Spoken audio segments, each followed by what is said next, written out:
An excerpt from the PIROGUE, one of dozens of Africa-inspired films screening at the African Diaspora International Film Festival.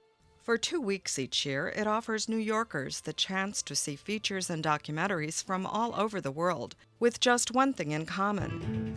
They are all stories about people of color.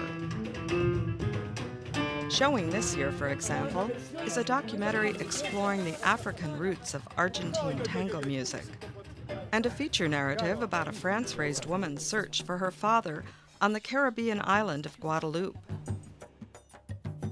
one of several films set in Guadeloupe, and a musical documentary about Nigerian prostitutes in Europe.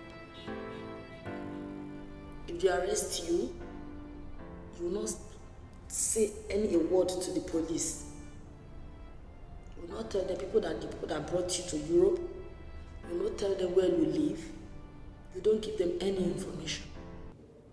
Colleen Burchett is among the Riverside Church African Fellowship members who volunteer for the festival. They represent African filmmakers, and African filmmakers have such a difficult time getting what we call their counter narratives, their perspectives into the mainstream media so that their voices are heard. Filmmaking by Black Africans was discouraged, even illegal in some countries, before independence. Temple University professor Molefi Keti Asante.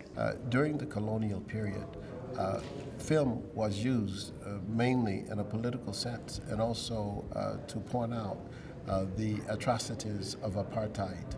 So in South Africa, the films that I grew up on were films that just made you want to do something about the condition in the country. This year, however, the festival was celebrating 20 years of democracy in South Africa.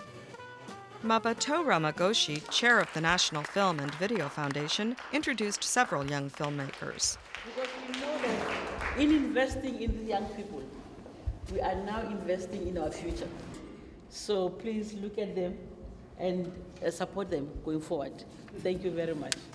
Zuko Nadada directed the centerpiece film for the evening, Between Friends, South Africa's first ever romantic comedy. How dare you make a mockery of me?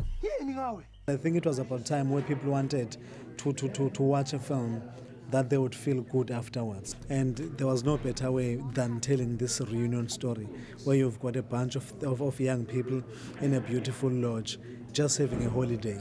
Other themes at this year's festival include films about racial issues in France and blacks in Latin America and the Caribbean. Carolyn Weaver, VOA News, New York. Guys, it's time to go for a quick break, but when we get back, today's trivia question is ready and waiting for you. Don't go anywhere.